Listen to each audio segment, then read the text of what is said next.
Welcome to Pod Save America. I'm Jon Favreau. I'm Dan Pfeiffer. On today's show, the final January 6th hearing suggests that Donald Trump isn't a great guy. Democrats zero in on a closing midterm message, and Colorado Senator Michael Bennet joins to talk about his midterm race for re-election. All right, Dan, so we are recording this just after the series finale of Insurrection. Do you think we've worn out that joke yet? Yes, John. Yes, we have. I mean, it's the last time we're going to be able to use it. So it's getting a little send off. Wait till the reboot in the lame duck, my friend. Oh, there we go. All right. So today's hearing was about summing up the entire case against Donald Trump and his MAGA Republican friends for their attempted coup in 2020, a coup that started with an attempt to overturn the election even before the votes were counted and ended with a violent attack on Congress. The committee presented new evidence and new testimony that proves Trump knew about the violence at the Capitol and reacted by encouraging the mob. But then there was, as there always is in these hearings, Dan, there was a twist. We learned from some reporters during the hearing that at the end of the hearing, there would be a vote to subpoena Donald Trump himself. And of course, the committee delivered. Here's a clip. So it is our obligation to seek Donald Trump's testimony. He is the one person at the center of the story of what happened on January 6th. So we want to hear from him. Pursuant to today's notice, I send to the desk a committee resolution and ask for its immediate consideration. Resolved, that the chairman be and is hereby directed to subpoena Donald J. Trump for documents and testimony in connection with the January 6th attack on the United States Capitol. Mr. Chairman, on this vote, there are 9 ayes and 0 noes. Wow, nail biter. It would have been funny if one of the retiring members Elaine Luria was like, fuck that. No, and then immediately resigned from Congress, take a job as the guest host of The Five. All right, so big twist. Trump gets subpoenaed. Why do you think they did it, and what happens now? Well, we know what happens after Congress issues the subpoena. Nothing. I mean, it's like, you and I were joking earlier, but congressional subpoenas apparently in this day and age have the legal force of a paperless post. But I think to be in all seriousness, Amanda Carpenter, who's a never Trump Republican strategist, made this point that they're not subpoenaing Trump expecting that he is going to testify, particularly if we're on a constrained timeline, because the Republicans might take the House in a few months. Right. But is to show that they subpoenaed him and he refused to testify. And that's sort of the point of doing all of this. Is he's at the center of this. He lied. He knew he lost. He knew violence was coming. He lied about it then. He's lying about it now. And he does not have the courage to answer those questions under oath. And that's the point of it, I believe. Yeah, it's definitely getting in his head, which is why I've been asking our team to monitor Truth Social for any truths. Any truths from Trump that may pop up during this podcast. Of course, I don't have good internet service where I am, so you'll have to let us know if there's any truths, because I think that's exact. I think they sort of had to do this. There's no reason not to subpoena Trump at the end of this, especially if they're going to make a criminal referral, or the whole thing is sort of it's a public case that they're making and a political case they're making as much as a legal one, as we've said many times here. And, if you're just watching these hearings, you think, well, then doesn't Trump get a chance to speak for himself? Doesn't Trump get a chance to tell his side of the story? Well, yes, he did have a chance to tell his side of the story, and now we'll see what happens. Or he could plead the fifth, which is of course his right to do. And as the committee pointed out, that's what Roger Stone did. That's what a number of other witnesses did who might have committed crimes around January 6th. They pled the fifth, and Donald Trump, of course, has the right to plead the fifth, but that would be telling as well. So what do you think of the hearing overall? Did we learn anything new or surprising? I mean, all of these hearings have just provided new data points to buttress what we already knew, is that Donald Trump is responsible for what happened on January 6th. He was part of a multi-layered plan to steal the election through any means necessary. Fake legislators, the vice president, violent assault on the Capitol, all the above. And I think it's also worth knowing, if you were someone like us, right, who consumes political news directly into our veins. We read all the tweets. We read all the newsletters. All the tweets. All the tweets. We're even vaguely aware of what happens on cable. And none of this is new to us. We could even like pinpoint video we had seen before or Trump clips we had seen before, but we're not the audience. The audience is everyone else. And it's not just people who are going to tune into this, because people who tune into a congressional hearing in the middle of the day on a Thursday are people like us. But it's that there are going to be headlines on social media, on news websites, local news, cable news about these hearings. And the headlines are going to say two primary things. Donald Trump knew he lost. Three things, I guess. Donald Trump knew he lost. Donald Trump knew there would be violence. And Donald Trump in Congress subpoenas Donald Trump to testify on January 6th hearings. That is to remind everyone, and that's been the point of these hearings from the beginning, is to, because they don't have the force of law. They can't jail him. They can't force Merrick Garland to indict him or prosecute him. It is to grab the country by the lapels and scream as loudly and often as possible that Donald Trump is a dangerous, deranged criminal. And that he should not have been president. He should not be president again. He certainly shouldn't be leading one of America's two political parties. And you have to do that. This was perhaps their last chance to do this under this Democratic leadership, if the House goes as a lot of political prognosticators think it will. And as they've done in the past, they supported those headlines that you mentioned with some fun, new, interesting tidbits. Fun, terrifying, all the above. So, like, they mentioned that they got testimony from Brad Parscale, Trump's former campaign manager, that Trump was preparing to declare victory as early as July of 2020. Trump told people his plan was to declare victory on election night. They showed testimony from Cassidy Hutchinson, who we had seen in a previous episode. But they have her saying that Trump said, "I don't want people to know that we lost. This is embarrassing. Figure it out, Mark." Figure it out, meaning Mark Meadows as chief of staff. So I do think it's important to have testimony and evidence that Trump knew that he lost. I mean, we all assume that. They've been making that case for a couple hearings now, but I thought there was some more damning evidence that Trump privately acknowledged that he lost multiple times here. Yes, but one thing about that, though, is I think that is important. I think it's important as a political matter to the broader country that he was pulling the wool over everyone's eyes.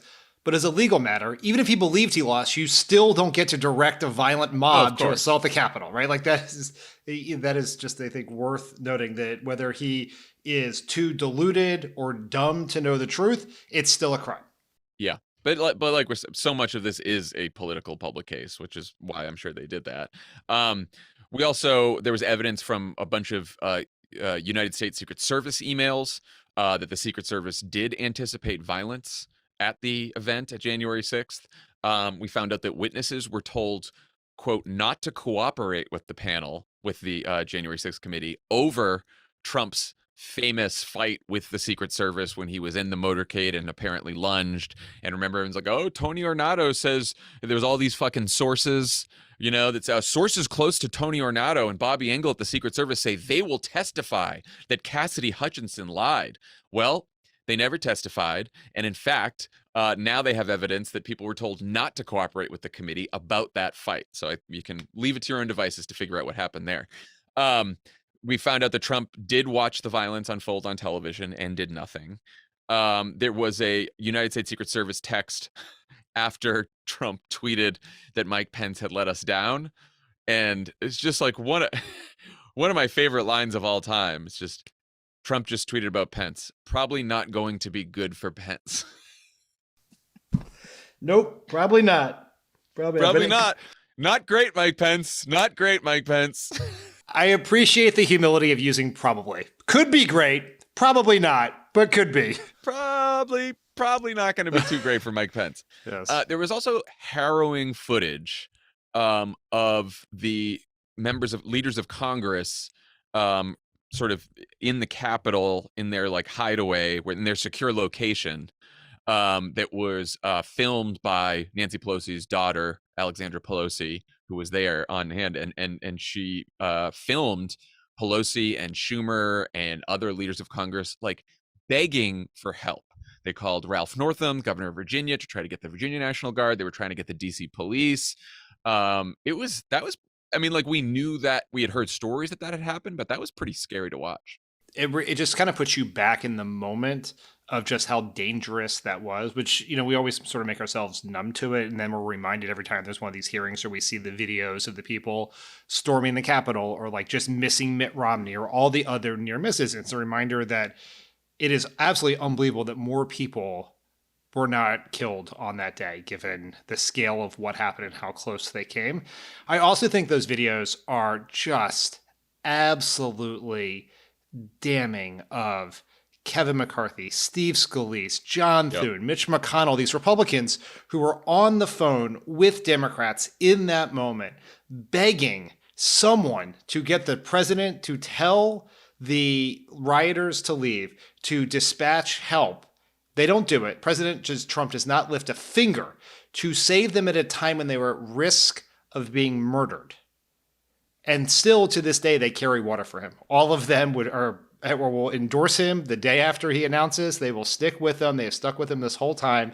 And it's just a reminder of what historically treasonous cowards they are. Well, and to your point about, you know, does this matter legally or is this just a political thing? The fact that the committee continues to play the clips of Mitch McConnell and Kevin McCarthy after January 6th condemning Donald Trump is purely political in the best possible way, just to remind everyone of the cowardice that you're talking about. Per usual, with, you know, as part of that footage, per usual with everything in the Trump era of politics, like moments of horror and tragedy are right next to moments of comedy. At one point, Nancy Pelosi is talking about the rioters in the Capitol, and she says that someone needs to, quote, clean up the poo-poo that they're making, literally and figuratively, at the Capitol. Nancy Pelosi very famously does not swear and does not abide by anyone swearing near her or in her presence. And so I think that is why she used that term. Which you can tell because at this moment where she's just like, she turns to Schumer at one point and she goes, "Can you believe this is happening?" And I was like, how did she not drop an F-bomb there? That's that's the moment right there when they're and she was very also cool, calm, and collected. Of all the leaders, and like McConnell's down there, you see Thune, you see Schumer, and like Pelosi's just sort of like directing the whole thing, just like cool as a cucumber the whole time. And also, and I love it, at every opportunity mentions at the instigation of the President of the United States. Every single time. Every call she's with, she finds a way She's to always on point out message. She's always on message. Yes. Good for her. Good for her. Yeah. All right. So stepping back. Before we step back, John, would you like me to read you the truth that was just posted? Yes. Okay. We got a truth. Okay, I'm aware of two things. First, they put out a 2-minute video on Truth Social that was pre-produced and pre-made that said, why did the unselect committee never talk about the peaceful, enormous crowds at the January 6th speech or the overwhelming evidence of election fraud? The sham committee is ignoring the truth. Those are some of the excerpts from that video, but then there is a... Boring. I'm reading... But he has also posted a truth that said, why didn't the unselect committee ask me to testify months ago? Why did they wait until the very end, the final moments of their last meeting? Because the committee is a total bust that has only served to further divide our country, which, by the way, is doing very badly. A laughingstock all over the world. Man, that is so Trump, just like clinging on to whatever bit of, lame punditry that he saw on cable news. Because the one thing you'd hear from all the pundits on cable after they did the subpoena is like, well, why did they wait until now? Well, why did they wait until now? So Trump just, of course, watches that because he's obviously watching the coverage, hangs on to that, and decides that's going to be his truth. He's so fucking predictable. It's ridiculous. I mean, the unselect committee. What does that even mean?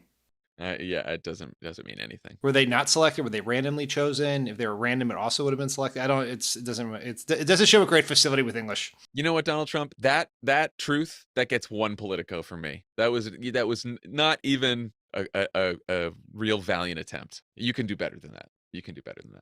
All right, stepping back. Do you think the January 6th hearings were successful, or do you think it's too early to say? It's obviously too early to say in the sense that. I guess if we have another insurrection in a couple of years, then we'll say they failed. Right? It's like point taken. The climate change provisions in the Inflation Reduction Act, were they success? I don't know. Did the planet melt? Like, we'll find out in centuries. But I think we have to judge. There are ways to look at this and say they were successful. There was a very annoying, poorly thought out, pretty pedantic op-ed in the Times today by someone who Oh I no, never. I'm so mad that you read that because I read it this morning and I was like, I don't even want to make everyone mad by sending this around. So I'm just not even going to send it around. But this is going to be righteous anger because I'm going to tell everyone why it sucked. The point being, Okay, great. it was dumb. I'm not even going to get into it. But the argument they met this individual, who once again I said I can't promise exists because I don't know who he or she is, but was that the in the polling, the number of people who believe that the election was illegitimate has not changed from before the hearing to now. And if you view the hearing as, are we going to deprogram Trump supporters from thinking that the election was stolen, it was always doomed to fail. That's not how disinformation works. That's not how the Armada or media ecosystem works. But it also, as a political matter, it does not matter. It like that whether they believe it's a big lie or not is not absolutely consequential, and it's not something that a congressional committee has the ability to stop. If the point was to remind everyone how deeply dangerous Donald Trump is, then they have made progress on that. If it was to remind everyone that our democracy is in danger, then they have succeeded at that. And in fact, you have seen movement in polls over time in the number of Republicans who think Donald Trump should be charged with a crime, as high as 1 in 4 Republican voters in some polls earlier this summer. That's a big deal, right? That is in a highly polarized, closely divided nation, that is a difference. And prior to these hearings, January 6th had been flushed down the memory hole of our national short attention span, and they brought it back out, and it's incredibly important that they did. Yeah, and look, the January 6th committee cannot do anything about the fact that upwards of 80% of the population do not follow news and political news especially closely. Like they can't fix that. What they can do is make the best case possible to get the most coverage possible in the news, which they did. Right? Like they for the audiences who watched, which admittedly is a small subset of the American population, but one that includes very influential media figures and journalists with quite a bit of reach.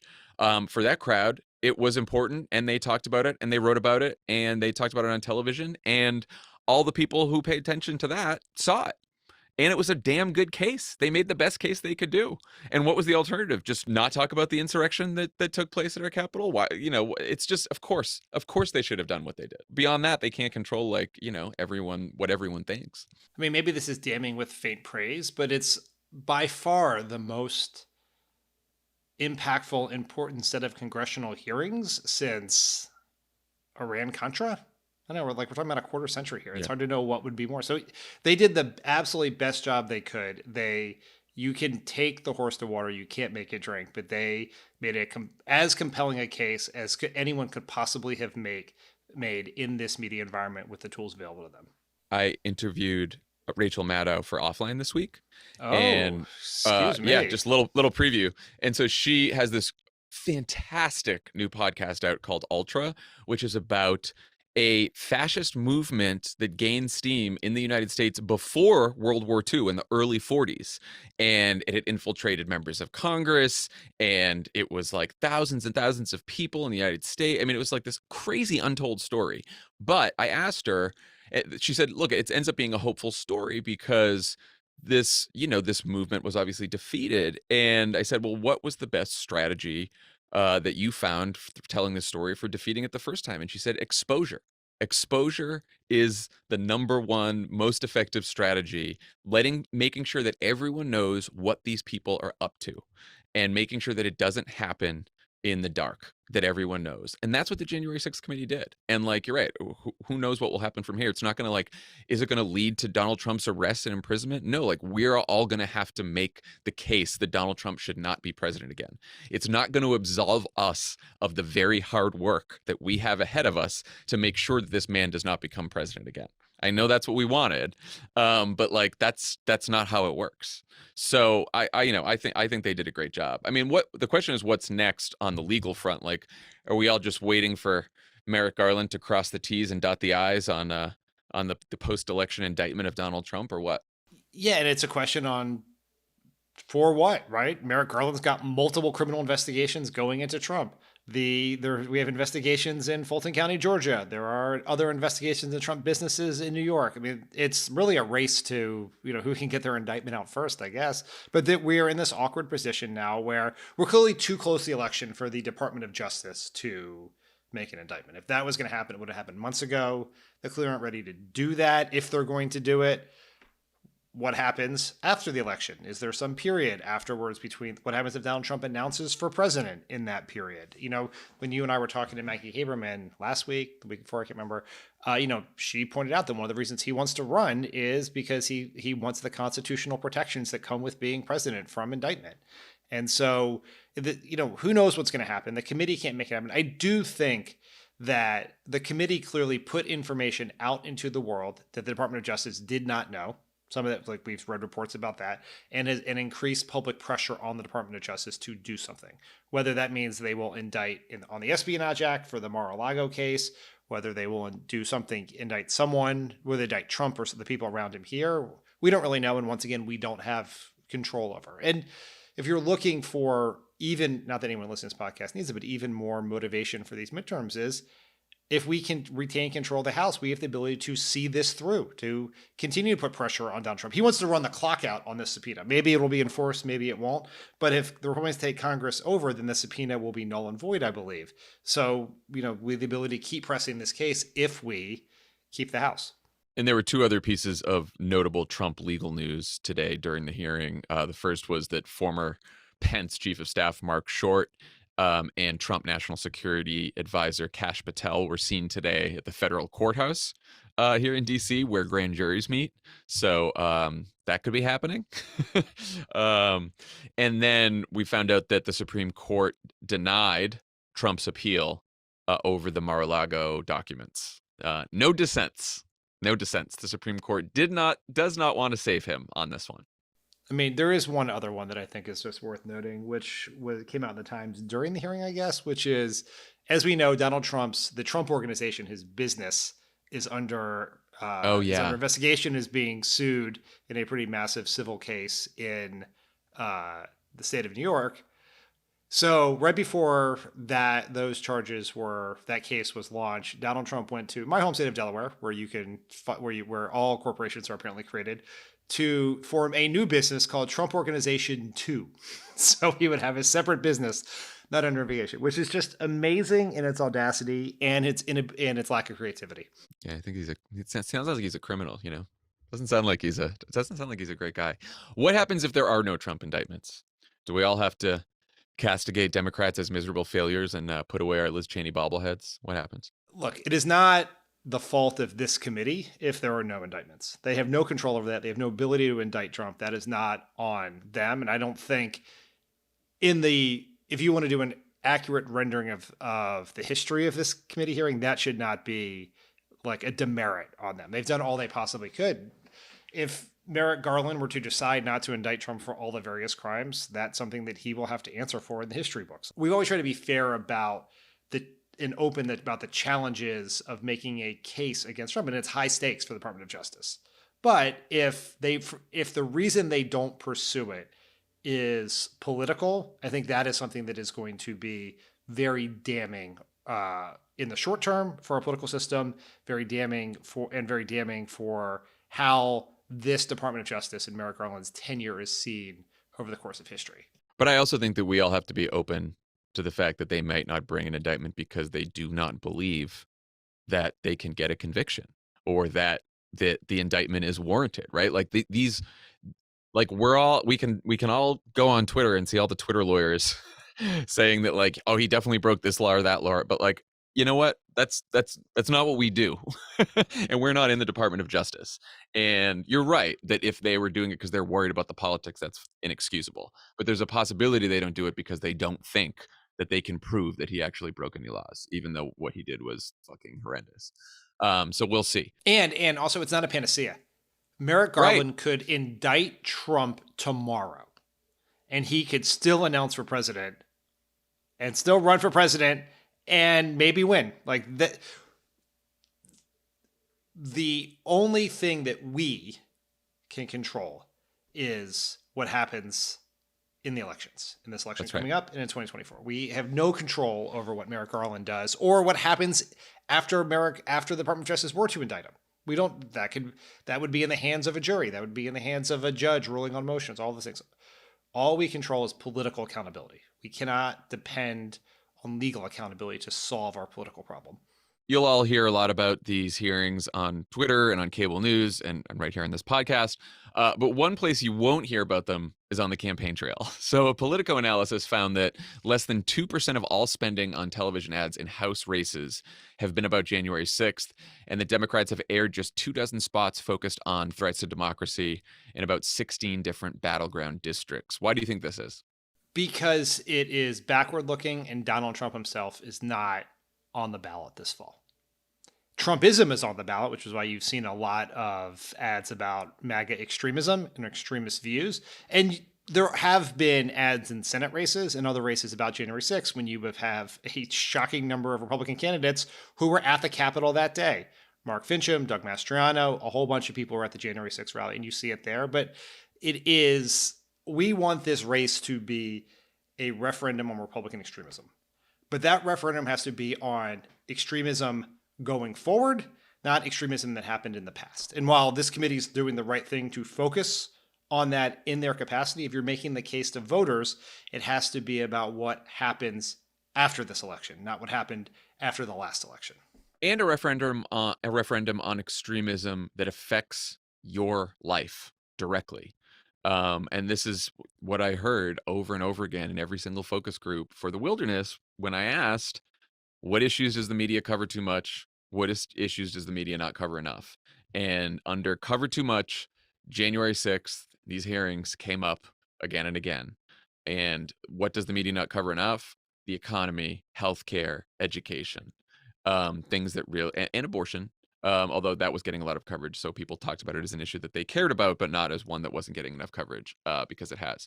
So again, like you're trying to get people to vote for you who don't pay close attention to the news and to politics. And what they want to know is, if I show up and vote for you, what are you going to do to make my life better? And we can all say, well, what they're going to do is protect democracy from another insurrection. But to someone who's just like struggling to get through the day, that answer just doesn't land as effectively. And we can be upset about that for sure and wish that more people would care. But that's not the reality that we're living in. And we have to operate within reality. That's politics, you know? It's interesting because one thing I thought about is, we talked to Pat Ryan, who won that special House race in New York a couple months ago. And he did make sort of democracy central to that race, but it wasn't really January 6th that he talked about a lot. It was sort of the threat to democracy writ large. And he sort of folded in the threat to our freedoms and what they've done and the Dobbs decision and everything else that Republicans have done and all the other extremism. He sort of folded it into one argument. And I do think there's probably a way for Democrats to sort of make the larger threat to democracy a part of this midterm campaign, as long as you make it tangible for people. The reason that this extremist minority is willing to seize power in every way possible, throwing out votes, suppressing votes, violently storming the Capitol, is because they want to put in place an extremist, unpopular agenda that includes banning abortion, banning marriage equality, banning books, privatizing Social Security and Medicare, things that they could not put in place through the normal course of politics because the vast majority of the country opposes them. And so that is what Pat Ryan's campaign message was, is it tied all of the Republican efforts to undermine our democracy as a way to put in place this extremist agenda that affected people's lives.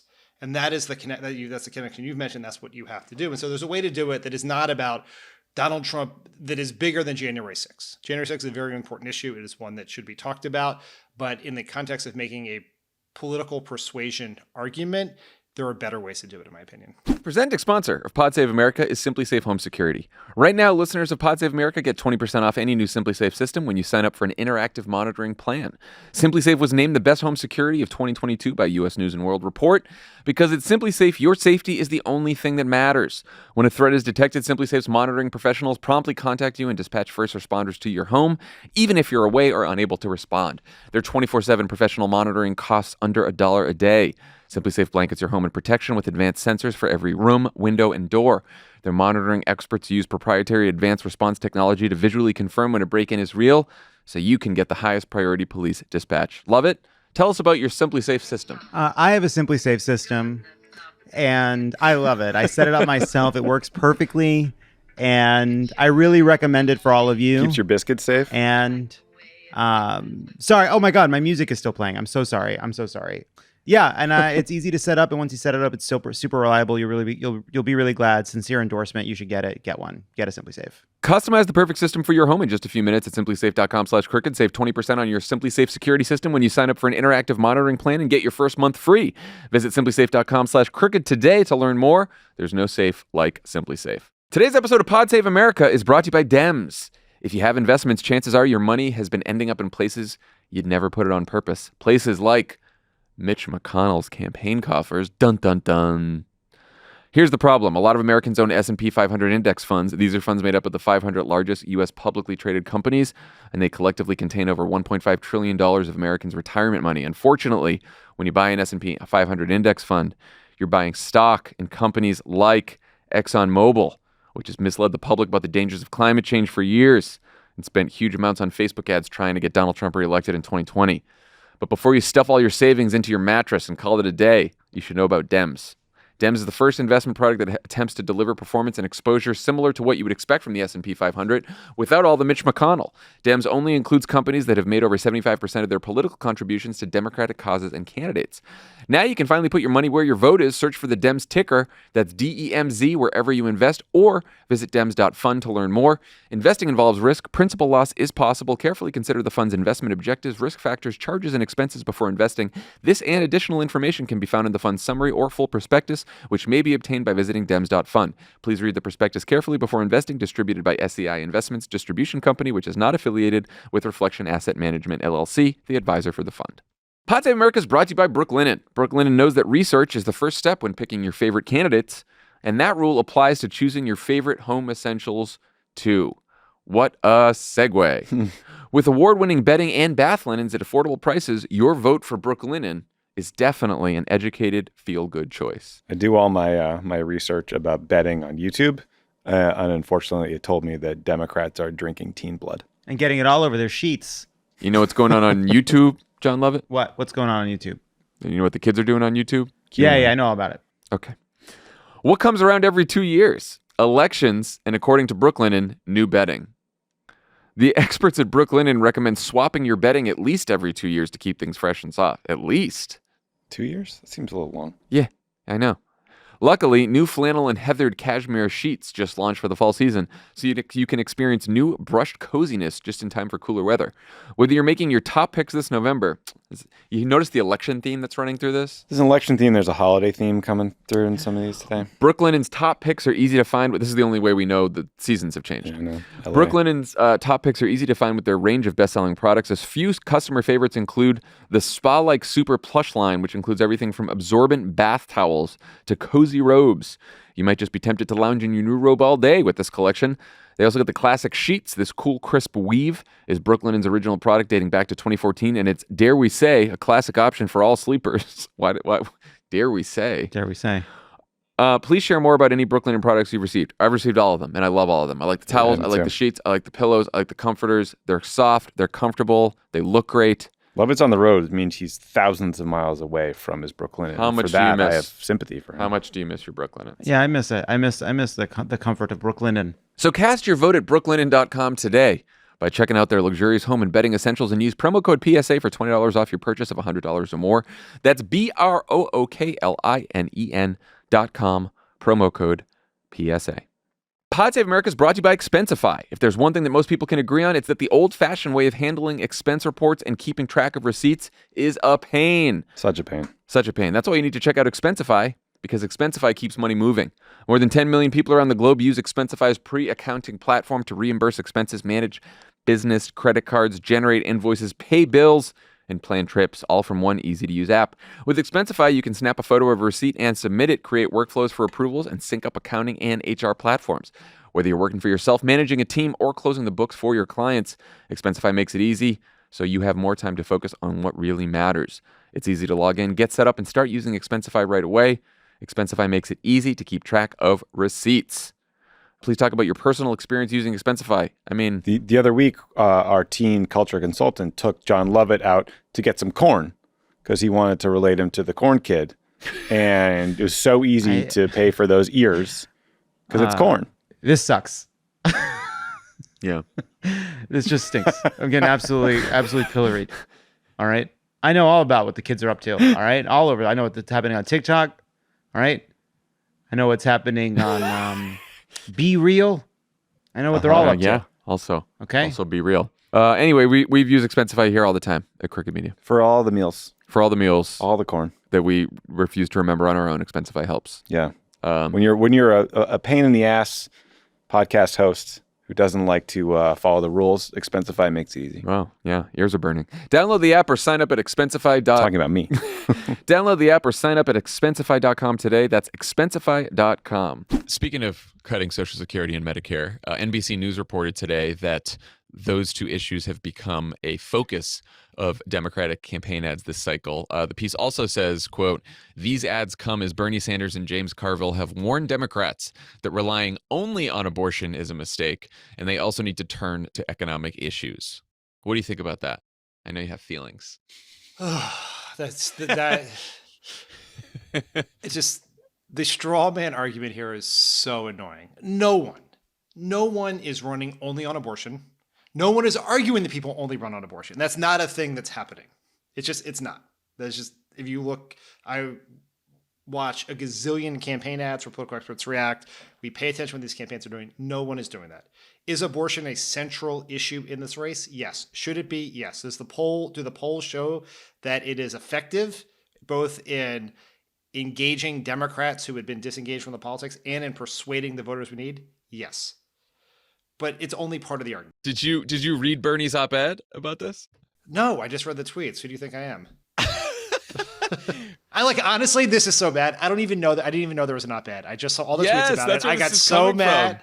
I just got so mad that I checked out of it. Bernie Sanders wrote an op-ed in The Guardian, as one does. In The Guardian? What is happening?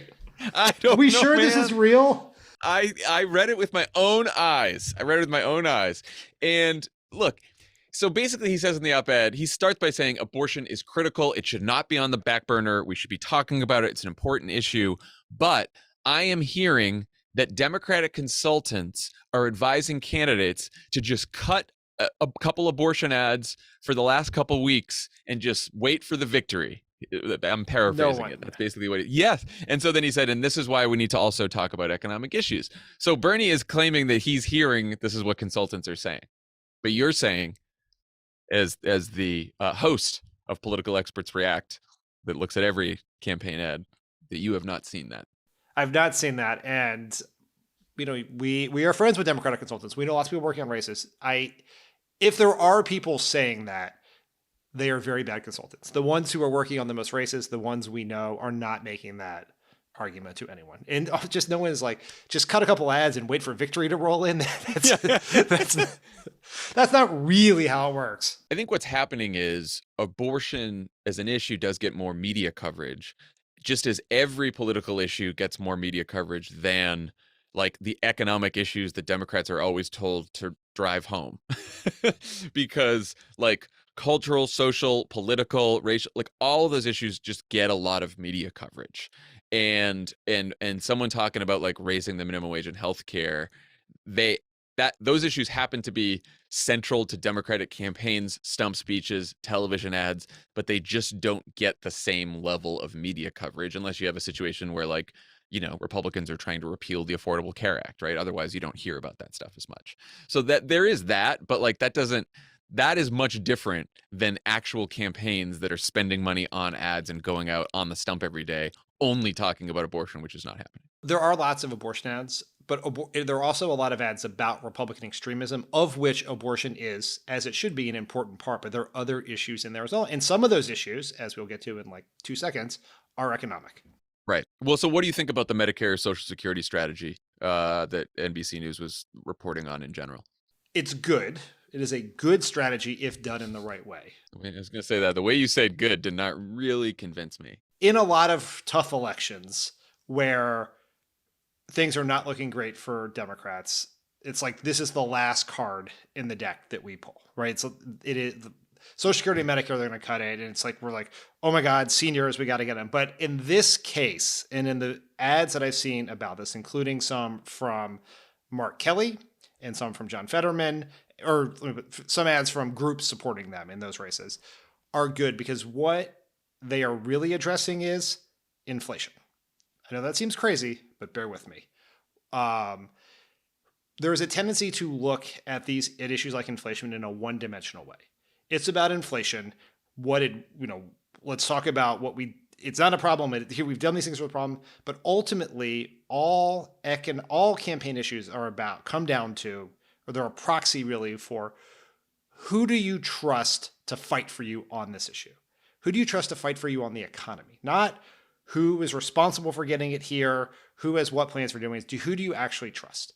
And if you can convince people that Republicans are the kind of people who want to cut Social Security and Medicare, those are people you cannot trust to take on the oil companies, to stand up the big corporations doing price gouging, to fight for working and middle class people. And so the Medicare and Social Security stuff is an extension of the extremist argument. These are extreme positions. And someone who is willing to force a young person to bring a pregnancy to term after being raped is the same kind of person who would overthrow an election and cut Social Security and Medicare. And so these are extremist views, and they are on the economy.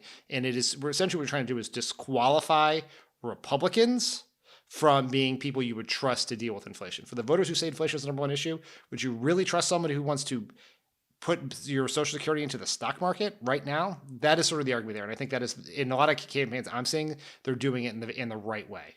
There's also a news peg here in the final weeks of the election. It's not just this isn't just based on Rick Scott's campaign plan that Mitch McConnell said would never happen, that got like Pinocchio'd to death. This is a Bloomberg story from last week where a bunch of House Republicans who are all vying to be the chair of the Ways and Means Committee if the Republicans take back the House talked to Bloomberg News and said what they're planning to do is to use the debt ceiling negotiations that'll be happening in 2023 as they're going to hold the debt ceiling hostage until they get cuts to Medicare and Social Security. They said this, and Medicaid. They said this to the Bloomberg reporter. They're like, we're going to have to go after entitlements, and they're not going to raise the debt ceiling unless they get entitlement cuts. So that means Medicare and Social Security, Medicaid. So it's like, yeah, of course, every Democrat running should run out there and say, look, if these guys take the House, even though Joe Biden's still going to be president, they're going to try to hold the debt ceiling hostage and maybe crash the global economy unless they get cuts to Medicare and Social Security. I'd be running on that all the fucking time. And another way to connect the dots here is two things. Is the vast majority of Republicans running say that they want to repeal the Inflation Reduction Act. I talked to Michael Bennet in an interview here shortly where his opponent wants to do that. Doing that means that you are going to increase the deficit because you are going to repeal the minimum tax, which means that large corporations can keep paying $0 in taxes. And how are you going to pay for that? By cutting Social Security and Medicare. So less taxes for corporations, less Social Security and Medicare for you. Yeah, no, I think that is the right message. And again, and with the debt ceiling thing too, you get to tie in the extremism because it is of course extreme to hold the global economy hostage because you want cuts to Medicare and Social Security. So, all right, when we come back, we will have Dan's interview with Senator Michael Bennet. Pod Save America is brought to you by ZipRecruiter. Did you know there are currently over 2.4 million podcasts in the world, including the one you're listening to right now? It takes a team of people to help bring these podcasts together. Feel free to talk about some of the people on your team who help bring your show together. We have our teen culture consultant who taught Jon Lovett what TikTok was today. How dare you? Oh, Got yeah. him into some biscuit-related content. Yeah. So that person keeps him current and relevant and on trend. He makes them follow him around everywhere. Actually, he takes them home with rose petals. I scream at the culture consultant. What is this cap? What does it mean that it's not cap? I need to know this. That's why the shows are great. I need to know what this is, and I don't. Needless to say, hiring the right people for these roles is important. And whether you're hiring for a podcast or for your growing business, there's only one place that makes it easy, and that place is ZipRecruiter. Now you can try it for free at ZipRecruiter.com/crooked. ZipRecruiter uses its powerful technology to find and match the right candidates up with your job. Additionally, ZipRecruiter has a complete suite of tools that makes it easy to filter, review, and rate your candidates. 4 out of 5 employers who post on ZipRecruiter get a quality candidate within the first day. So if you're a fan of this podcast and you want to try ZipRecruiter for free today, you need to remember our special URL, ZipRecruiter.com/crooked. Once again, that's ZipRecruiter.com/CROOKED. ZipRecruiter is the smartest way to hire. Pod Save America is brought to you by Stamps.com. If you're a small business owner, you know how important it is to be ready for the insane holiday season. Luckily, Stamps.com has everything you need to make your life a whole lot easier. It's the 24/7 post office that you can access from anywhere. Say goodbye to lines, traffic, and hassle. That's why we've used Stamps.com since our earliest days here at Crooked Media. Get access to the USPS and UPS services you need to run your business right from your computer. Protect your margins with major discounts on USPS and UPS rates, up to 86% off. Print postage wherever you do business. All you need is a computer and a printer. With Stamps.com's Switch and Save feature, you can easily compare carriers and rates. And if you're running an online store, Stamps.com works seamlessly with all the major shopping carts and marketplaces. So get ahead of the holiday chaos this year. Get started with Stamps.com today. Sign up with promo code CROOKED for a special offer that includes a 4-week trial plus free postage and a digital scale. No long-term contracts or commitments. Just go to Stamps.com, click the microphone at the top of the page, and enter the code CROOKED. Pod Save America is brought to you by ORION Pictures, presenting Till, the incredible true story of a mother's pursuit of justice for her son, Emmett Till. Directed by Chinyonye Chukwu. Till is an inspirational and cinematic film about the true story of Mamie Till Mobley. In Mamie's poignant journey of grief turned to action, we see the universal power of a mother's ability to change the world. Critics are calling Till a story and film that deserves your attention, starring Danielle Deadwyler, Jalen Hall, and Whoopi Goldberg. See Till, now playing in select theaters everywhere October 28th. Tickets are now available at tillmovie.com. Joining us now to talk about his upcoming re-election is the Senator from Colorado, Michael Bennet. Senator Bennet, welcome back to Pod Save America. Thanks, Dan. It's great to be with you. I want to start with just a quick reaction to today's news. Inflation remains stubbornly high. Everyone who's out there talking to voters, as you are, knows that this is top of mind for everyone else. The Fed has a very aggressive strategy of rate increases to essentially slow down the economy. A lot of folks are concerned that that is going to put the burden on working families by raising unemployment and slowing wage growth. Is the Fed doing the right thing? And if not, what else should they be doing? I think they're doing the right thing because, unfortunately, I don't think they have much of a choice. I think they waited this is Monday morning quarterbacking, and I'll admit that, but I think they waited too long to do this. They kept interest rates at zero for too long. And I think the breadth of the quantitative easing probably was broader than it should have been. And, I've had this conversation with the Fed chair because of concerns that I had. This was before the inflation, concerns that I had about the cost of housing in Colorado, which has gone through the roof. There's no workforce housing left in our state, and that's partly the result. I think he disagreed with me. It's partly the result of a Federal Reserve that intervened and drove asset prices and the stock market through the roof so that people with cash can pay whatever it is they want to pay for housing in Colorado. I'm not saying they shouldn't have intervened, but I do think that was an unintended consequence of the intervention. And to your point, once again, we find ourselves on the back end of a recession, making income inequality worse in this country, creating, more, a country where the folks at the very top benefit every time the economy falls or grows. And working people, often, for them, economic recoveries over the last 50 years have actually acted like recessions for them. And I would say, a more important question is, can we hopefully claim that we're at the end of the Reagan era and the end of, this sort of supply side trickle down economics and an economics that privileged people that wanted to make stuff as cheaply as possible in Southeast Asia or China over lots of other things we could have privileged in our economy, like decent wages and like, having durable supply chains and our national security. And I think the bill that we recently passed that the president signed, the CHIPS Act, to my mind anyway, maybe the first step to trying to say we're going to privilege some other stuff, and we're going to bring the semiconductor supply chains back to America for a variety of reasons, not the least of which is our national security. But I think we ought to be thinking about other things too in the wake of the busted supply chains that really have caused the inflation that we're dealing with now, in addition to the rising energy prices that have been caused by an economic recovery and by Putin's invasion of Ukraine. You mentioned the CHIPS Act. Congress has also passed the Inflation Reduction Act, which over the medium and long term will do a lot to reduce costs on things like prescription drugs. But for voters who are thinking inflation is too high, the cost of gas is too high, groceries is too high, help me finish this sentence. Send Democrats back in the majority to do X to help you with. So that we can create an economy in America that when it grows for everybody, not the top 10%. Are there specific things that a Democratic majority would do to help deal with the costs? I mean, there are specific things I would want to do. I mean, I think that first of all, we should reverse the Trump tax cuts for the richest Americans. We haven't done that yet, and we should fund Bennett Brown and Brown Bennett, which are the biggest tax cuts for working people that the Democratic Party has stood for in generations. That's the child tax credit that I've worked on for years, that I ran my completely unnoticed campaign for president on. But, we did pass that last year, and it cut childhood poverty in America almost in half.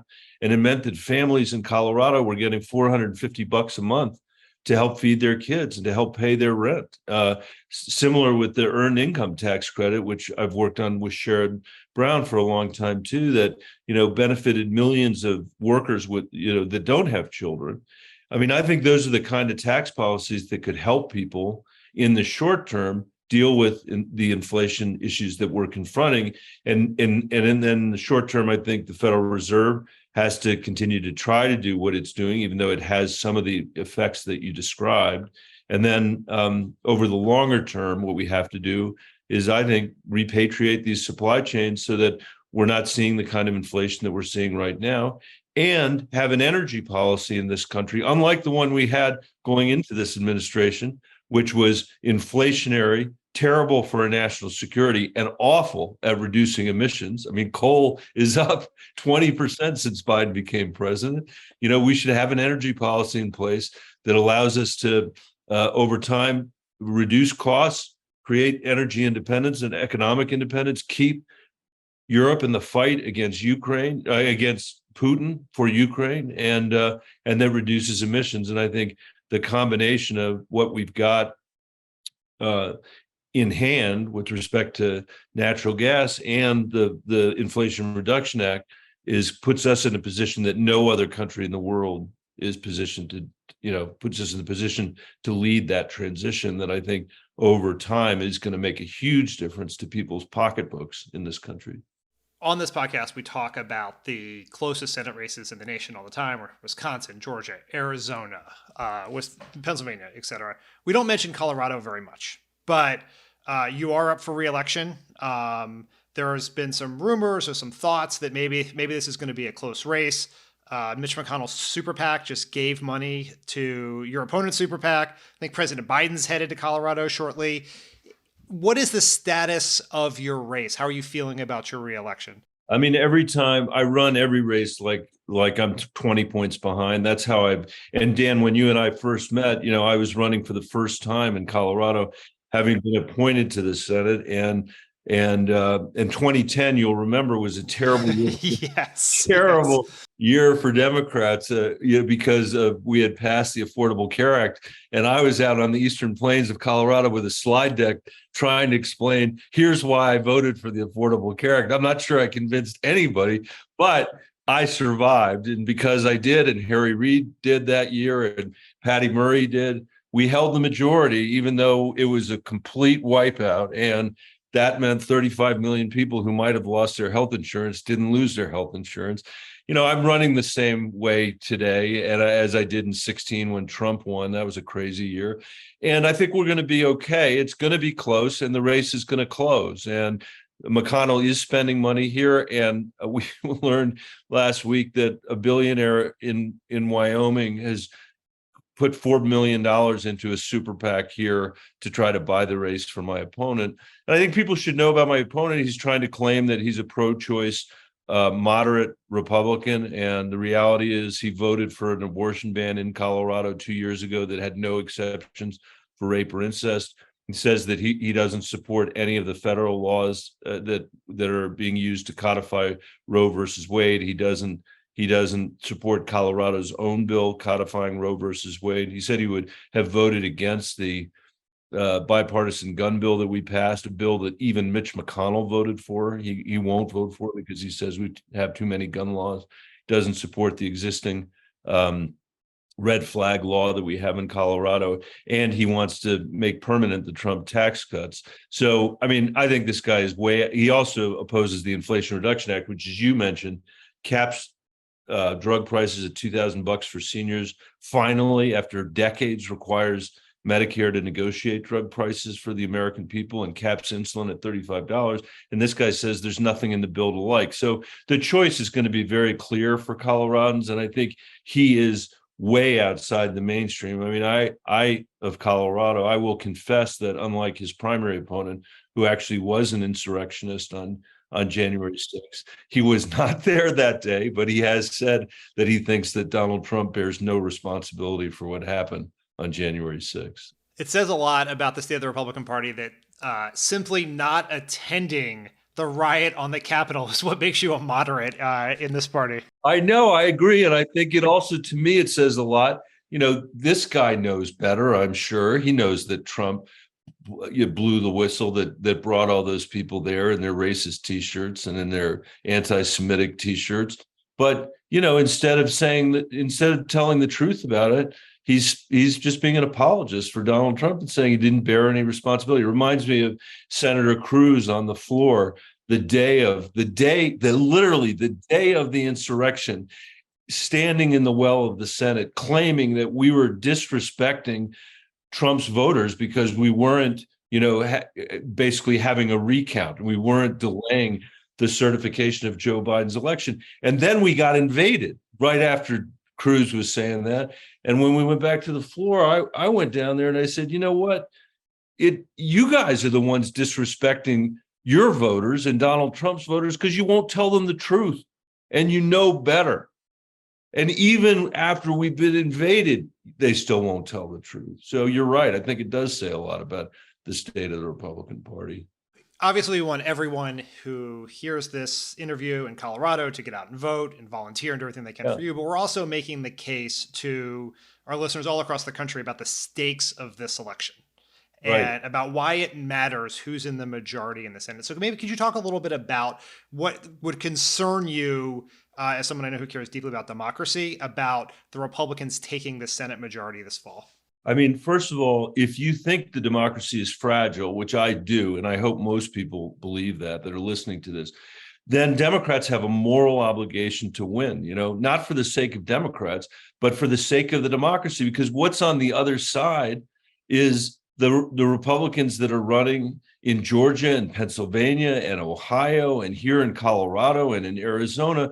These are not people that are committed to the democracy. And that's something I think we need to be really worried about. And I will tell you, before I was in this job, I used to hear politicians say all the time, this is the most important election of your lifetime. That's what people would say. And I want to tell you my very considered opinion about this, having watched Donald Trump get elected president, which should never have happened.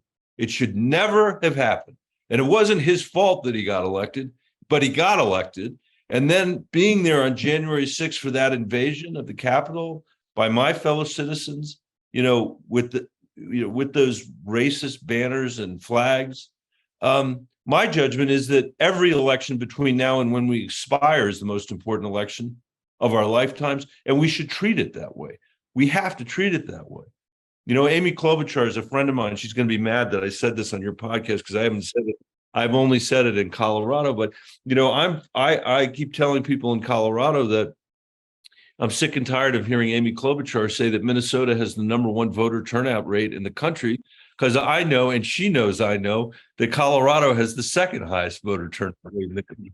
So what I've been pleading with people in Colorado to do is take that talking point away from Amy Klobuchar. We have an excellent excellent system of voting in Colorado, mail-in ballots. We've got tons of early drop-off places, and a nice early voting period. And ballots are going to go out next Monday. And I just hope that everybody votes like this is a presidential election, because the stakes are incredibly high. You know, if we have Mitch McConnell as the majority leader with a pro-life Senate in the wake of Roe versus Wade being overturned, you know, we have a Senate that wants to perpetuate the trickle-down economics that got us here to begin with, these incredibly staggering rates of income inequality and lack of economic mobility in our country.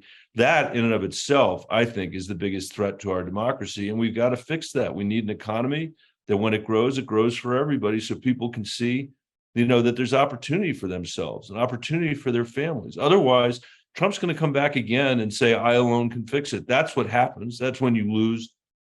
That's when you lose a democracy, you know, because people sense they don't have an opportunity, and maybe a tyrant can show up and tell you, I alone can fix it. You don't need a democracy. You don't need the rule of law. You should expect your public sector and your private sector to be hopelessly corrupt, hopelessly bankrupt, and you're a sucker if you don't believe that. That's the dark vision he ran on the last time. And we need to cure the underlying circumstances in our society so that people do have economic hope for themselves and for their families. Senator Bennet, I think that's a great place for us to end, where your GOTV message is one of two things. Turn out and vote like your democracy depends on it. And if that doesn't work for you, turn out to vote so you can stick it to Amy Klobuchar. Just so you can take that talking point away from Amy. I would exactly. Yes. Thanks for having me, Dan. I'll look forward to catching up after the election's over. Absolutely. Yeah. Look forward. Always fun to talk to you, Senator. Great seeing you. Thank you. Thanks to Michael Bennet for joining us today. It's Thursday. Tomorrow, the two of us and Tommy and Lovett are going to go interview our former boss, Barack Obama, for a special bonus episode that will be out Saturday. So check out that bonus episode. And you can also listen to it Friday night first on SiriusXM channel 127. So check it out.